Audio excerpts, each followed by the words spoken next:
Welcome into Deep Waters here on ProBox TV. That's right, he's one of the pound-for-pound kings. Well, top three, however you put him. Naoya Inoue, of course, the Japanese legend. We talk about what fights he could possibly have coming up very, very soon. Could he move up to take on one of the kings at 130, moving up in weight class, something like that? Well, it turns out he's taking kind of a sidestep. That's right, taking on the fighter we all wanted him to take on. That's right, let me look at the name.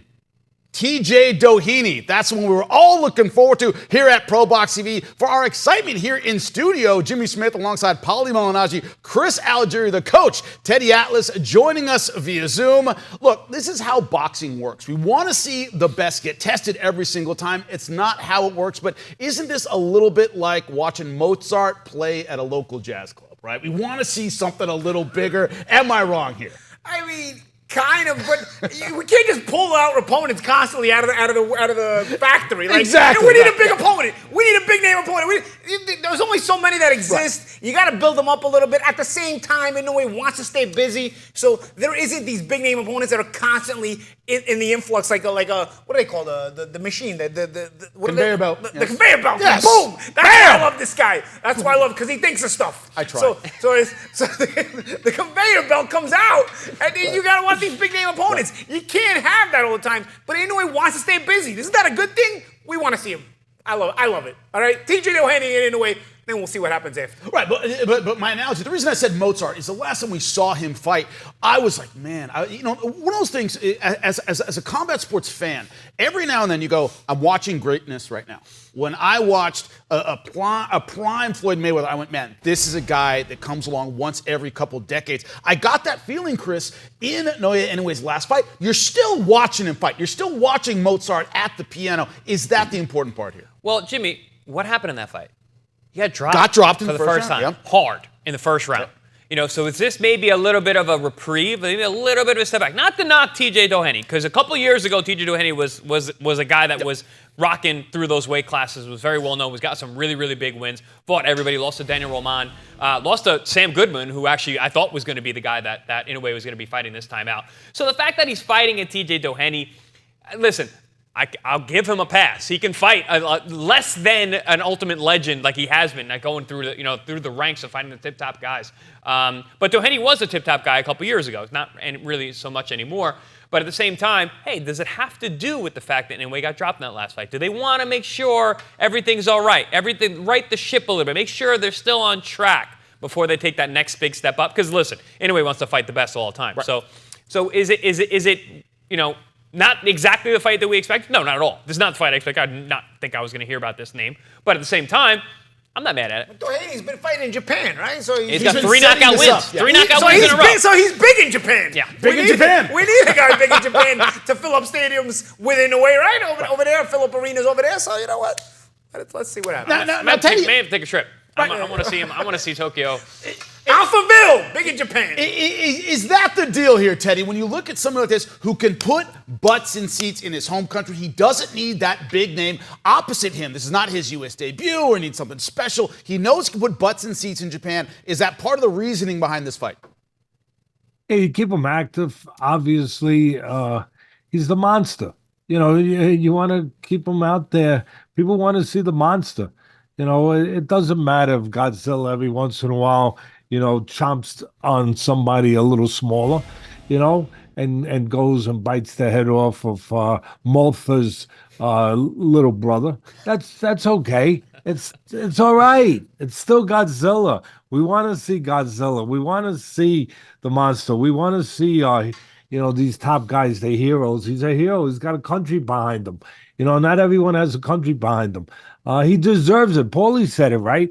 The guy deserves an easy one, if you want to call it an easy one. And I'll call it an easy one for the most part. 37 years old. He is a southpaw, Doheny. He's been in there tough enough. He's a tough guy. But I tell you what, the worst would be if he was a runner, a guy that you can't find, a guy who's a ghost, a guy who, is going to lose, but he's going to stink the place up. No, he's probably going to get Doheny out of there in 5-6 rounds. And at the end of the day, everyone's going to be, and I'm not knocking Doheny. He's a real fighter. I mean, and Chris said it well, he's getting older now. A few years ago, a little different. But you're going to you're going to get what you want. You're going to probably wind up with a knockout. Either way, it's not going to be boring. He's going to be right there trying to come forward, come into the wheelhouse of Inoue, which is usually a bad idea with anybody with Inoue. And at the end of the day, you gave him a little bit of a break. He deserves it. And as both champions said, he's fought everybody. He's fought all the top guys, all the dangerous guys. I remember when he was fighting Fulton. People thought he was going to lose to Fulton. There was a lot of people that made a good case for Fulton. Oh, he's a good counterpuncher. He's a real good defensive fighter. He's really going to be risky for Inoue. And at the end of the day, Inoue gets rid of him too. So I have no problem. I do have a problem a lot of times with some of these guys. That can cherry pick the way they cherry pick, because all they do is pick cherries. And they never pick a strawberry. They never get anything else. They only get cherries, but not Inoue. He's been in a market where he's tasted every fruit. Give him a break. That's right. He gets his break fight. What about Shakur Stevenson? We know about his next move that's supposed to be laid out, but it makes too much sense. Probably won't happen. We'll go over it right after this. Wednesday Night Fights. Coming up on your next Wednesday Night Fights, July 31st, ProBox veterans Alberto Palmetta and Jesus Sriracha return to battle it out in the main event. It is going to be a banger. Argentina versus Mexico, July 31st, ProBox TV, a great main event. Evenly matched fights, that's what we are known for. There's going to be another one that is going to be outstanding. Don't forget to download the app of ProBox TV and catch every Wednesday night fight. Don't miss a punch. Download the app. So, welcome back in studio. Jimmy Smith alongside Paulie Malignaggi. Chris Algieri. Been wondering a lot about the future. That's right, of Shakur Stevenson, what his next move is now that he has gone into free agency. Well, it could be an opponent we already thought he was going to fight, but how does he get there? William Zepeda of Mexico. The question here is the WBC has ordered Shakur Stevenson to defend his belt against the consensus top-ranked fighter. Should work out great. Promotionally, it's going to be a little more difficult. Gentlemen, that's got to be our first question. Seems like this makes perfect sense. No problem. Shakur Stevenson has said, Zepeda will bring the best out of me as a fighter. But promotionally, Zepeda, promoted by Oscar De La Hoya, was tried to bring Shakur into the fold a little bit. Talked about it last week. It didn't seem like they were that close. Can this fight get made if Shakur isn't with Golden Boy? What are your thoughts? I love the fight. Well, first of all, I love the fight. I love the fight. Right. I've been talking about it for weeks. I think this is a great fight. Zepeda has a style that would push Shakur in a way that we're going to see if Shakur is the goods. Right. Can he dismantle? Can he disarm a guy like Zepeda, who's a weapon? The guy comes two-fisted, comes forward, puts a ton of pressure on you. If Shakur can disarm him the way he's been able to disarm everyone else, that's a huge statement, and a statement win for a guy who's got a lot of momentum right now. That would escalate Shakur to where he wants to be, fighting those named guys, getting those big money fights. Now, is that fight actually going to be able to happen because of this whole purse bid situation? Makes things very, very tricky. Champ, I know you've dealt with purse bids in your career. Maybe just give us a little idea about what that's all about. Yeah, I mean, first of all, I think there's going to have to be without Shakur having a promotional contract, anybody can bid, right? I mean, anybody can bid anyway, even if you have a promotional contract, but there's nobody. I don't know if there's going to be anybody at this purse bid that's going to have really Shakur's best interest in mind, or if it's just going to be Golden Boy looking to try to grab the fight so that their guy can have the advantage. If Shakur's not under contract with them, then they can sort of stage it around Zepeda, even though Shakur's the A side because he's the champ, but you give the advantages to Zepeda. It's interesting because whoever shows up at this purse bid is going to tell you a lot, right? Whoever's going to bid on this fight is going to tell you a lot.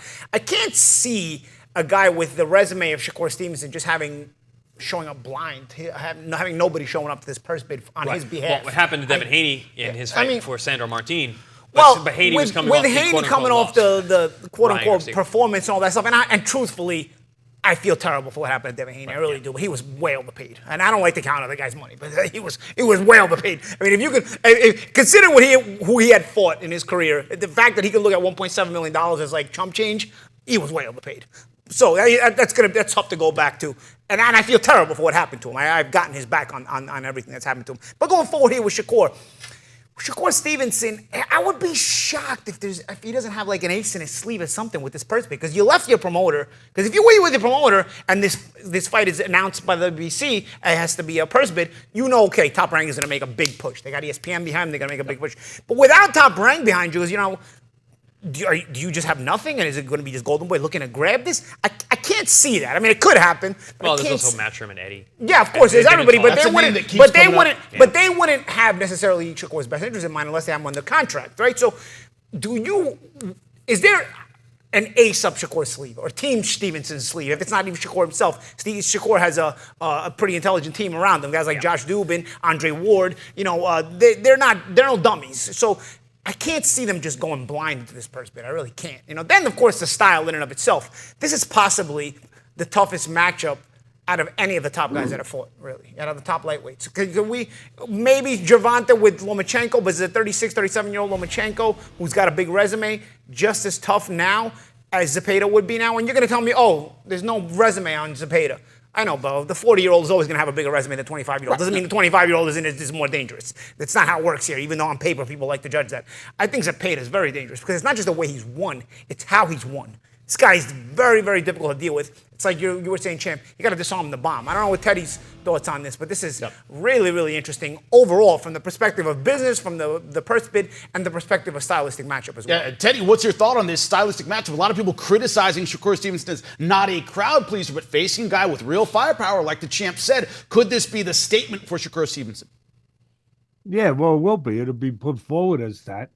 I don't know if it'll really turn out to be that. Maybe it's just because he's so damn good, like Paulie talks about. That I'm not confident that Zepeda will be the test that everybody thinks. I think Tank Davis would be because he's more sophisticated. He can be aggressive too. But Zepeda, he throws a million punches. He's a load. He's a load to deal with. There's no doubt about it. You love him. How can you not love him? I mean, I'll sign up and watch him anytime he fights because he throws a million punches, he comes forward, he's determined, all of those things. But he's also, that's the same reason why it might not be the test everyone thinks for Stevenson, because he does come forward the same way all the time, predictably, the same pace, the same speed. You can hit him. You can hit him. Tank Davis, you can't hit that good. The Tank Davis, yeah, you can touch him. I know he got touched up in his last fight a little bit by Martin, but Martin was a certain level fighter. Talk about that word sophistication. Martin was at that level of sophistication where he could touch him a little bit. But at the end of the day, there's no comparison with the development of skill sets, the sweet science part of it, between Zepeda and a Tank Davis. Tank Davis is responsible defensively. He's a guy who can counter. If it's not working coming forward, he can go another way. Zepeda can't go another way. He's got one dimension, as I just said, only one way. And so far, Stevenson has a PhD in handling guys that go one way. Even when they come in aggressively, like Vargas, even Valdez, even when they come in aggressively, throwing punches, he controls range, he counter punches, he controls the ring. I know. But Teddy, this is a fresh, aggressive guy. And big. Fresh, bigger than Valdez. And I get what you're saying. There's no change of gears. But this is going to be, he's aggressive in fifth gear all the time. Go ahead, Teddy. No, you're right, Paulie. But, where he's coming all the time. Yeah, he's aggressive. But that aggression only means something if you can zero in on a target. I don't know that he's always had guys that he could zero in on a target. He could eventually get to him, break them down. Part of his game is to break the will, break the spirit. He physically imposes himself on you by going to the body, by putting pressure on. He's great at that. Tremendous. And he also mentally imposes himself on you, breaking your will down. Let me play devil's advocate. Has Zepeda prepared himself better by having his last two opponents, guys like, was it Hughes? Cabrera was last, Cabrera and then Maxi Hughes. Yeah, Cabrera and Maxi Hughes. Two guys who are not as good as Shakur on that level, but I hear you. I hear you, and make Paulie. you I look hear bad. the argument that you're trying to make it, and it's the right kind of argument, but, it's apples and But oranges. you're not buying it, is what you're saying. No, it's apples and oranges. I'm not buying it. Because Teddy, I'm agreeing with you to a degree because I remember when Shakur fought Nakatila and he got a lot of heat for that performance. And then right after that, he fought Oscar Valdez, who you just mentioned. What do you do with a guy who doesn't come off as being the most exciting guy? Put him in with an exciting guy. Watch what happens. That's where it looks like Shakur is looking to go, and that's why he's saying this guy's going to make the best version I'm of me. I'm gonna go out there on a limb, Paulie. And I'm gonna, this. I mean, this. I don't want to be reckless with this. You really can't be reckless if it's your judgment, it's your opinion, and it's based on experience, and we all have experience in this business. You could be wrong, but it's not reckless because that's what you believe it. This could be just what Shakur Stevenson needs for a lot of reasons. And you guys already know that, for his reputation, for his stardom, to, where people are really down on him after the last fight, the things he said, the way he reacted to the things, to criticism, everything else, the fight was boring, all that stuff. But this could be what he really needs to redeem himself. If a champion, needs to redeem himself. I know he's a champion, all that. But this could be the perfect foil for him. A guy walking in where he just takes him apart, picks him up, moves to the side, puts on a sweet science clinic. I'm going to play devil's advocate again, though, Teddy. I'm going to play devil's advocate again. Okay, say he shuts down Zepeda completely again and makes it look easy. No, are we going to now criticize Shakur again the way everybody did De Los Santos? Because everybody should criticize him for De Los Santos, but nobody's going near De Los Santos. Criticize him, but I am going to say that I want to see a guy that mixes aggression, mixes all the things we think we want to see Shakur deal with more sophistication, with more craft. No, I'm not. And if he's able to disarm Zepeda, it's a huge statement because I'm not taking that for granted. Zepeda could show very, very dangerous. But I want to see somebody with a little more craft. Like a Tank Davis or like you, Munch, even a Lomachenko, who is long in the tooth now, but along those lines, that could combine the craft with the aggression, with the tough, he did it with De Los Santos, though. De Los Santos gets stoppages. He did that with Valdez. With this De Los Santos. Nobody's going near De Los Santos either. Yeah, De Los Santos was very, very dangerous, but also he didn't go for broke either. De Los Santos didn't throw. Oscar Valdez did. He made the fight exciting. He got dropped. It was off balance. Listen, Valdez made the fight, and it made Shakur look great, and everyone praised him after that. That's how I see a Zepeda fight. And I agree with you. That's what I'm saying. Yeah. That's why I'm saying that I could see it in that same way. You're not going to. Zepeda's not going to put his guns in his holsters. He's going to come out firing. Well, gentlemen, another side of this that we can definitely say is it would keep Shakur Stevenson active, which is what we always want to see. Speaking of activity, Andy Ruiz, of course, very busy getting ready for his big fight, made time for an exclusive interview with us right after this. For more ProBox TV, scan the QR code on the screen or go to the App Store and Google Play. ProBox TV, your boxing channel. Andy Ruiz Jr., of course, getting ready for Big Baby Miller August 3rd, but in camp, able to make time for us here at ProBox TV. Here's an exclusive interview. I feel really good. We've been training really hard. We had a 4-month training camp, and it's been 2 years, and I'm hungry, I'm motivated, and I'm ready to get back in the ring on August 3rd. Yeah, he's a dangerous opponent. I'm not saying that he's easy or anything like that. He weighs 300 and something pounds. He's gonna come in strong and big, and we just gotta be prepared. We gotta be focused. We gotta stick with the game plan, and God willing, we're gonna get that victory on August 3rd. I'm really blessed to have my own ranch, to have my own gym, my own facility right here where I don't have no excuses, no people for me to go out, no fast food places, no McDonald's, no Jack in the Box, no nothing like that. So I feel really good, really motivated, and I've been training really, really hard, 4 months in camp, and like I said, no distractions, and I feel really good, and I know that we're gonna be victorious on August 3rd. Yes, of course, I have all my people that are motivating me, all the people that are pushing me and want the best for me. So I feel really good. And before I used to have a lot of people around me, but now it's just me. It's just me, my team, and God behind me. So I feel really motivated, I'm just really focused, and I'm just so happy that I'm gonna be back on August 3rd after 2 years of not doing what I'm supposed to do. Now that I found myself, now that I'm back in the mission that God put me to, I'm ready to become champion again. God willing, we get this victory. I want to fight Usyk. I want to fight Tyson Fury. I want to get the trilogy with Anthony Joshua. There's just so many opportunities right now. But right now, I got to climb up the ladder again, and I got to win my fights, you know? So that's why I'm motivated, I'm hungry, and I'm back in the mission, baby. I'm back in the mission. We're going to become champions again. You heard it, gentlemen. Of course, in studio, Paulie Malignaggi, Chris Algieri, Teddy Atlas joining us via Zoom. Gentlemen, it's all about the mental side of it, right? I'm back. It's a sell job that I'm back. I'm being consistent. What do you think of the attitude before anything else? Really good, really motivated, really focused. He's really. You know, like Usyk was I am feel. Andy Ruiz is I am really. He's really ready to go. And you know what? Honestly, it's been 2 years. Like he always has been an exciting heavyweight. He always has been somebody that entertains when he's in the ring. You know what?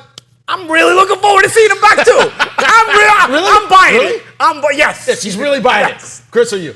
Listen, if there was any question about why this guy's so popular, look at that interview. He's just a likable guy. I mean, he's very honest. He's very genuine. You want to root for him. And then when you talk about the in-the-ring stuff, he's exciting as hell. Yeah, he can fight. At his best form, I mean, he's got fast hands. He can punch. He's very durable. He's got good skills. I mean, he really does have it all. Really?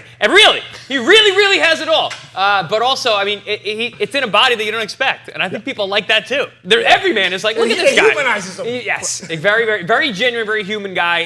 And again, like I said, listen to that interview. I mean, he's a very likable guy, and I look forward to his return as well. Teddy, I say it sometimes. When we watch athletes, there are two kinds of athletes we want to watch. People who could do what we could never do, and we admire them. Or somebody's like, I could be that guy, right? You kind of attach yourself to that person. Does Andy Ruiz have that everyman quality? Yeah, because of two reasons. One, the mistakes, the humanness.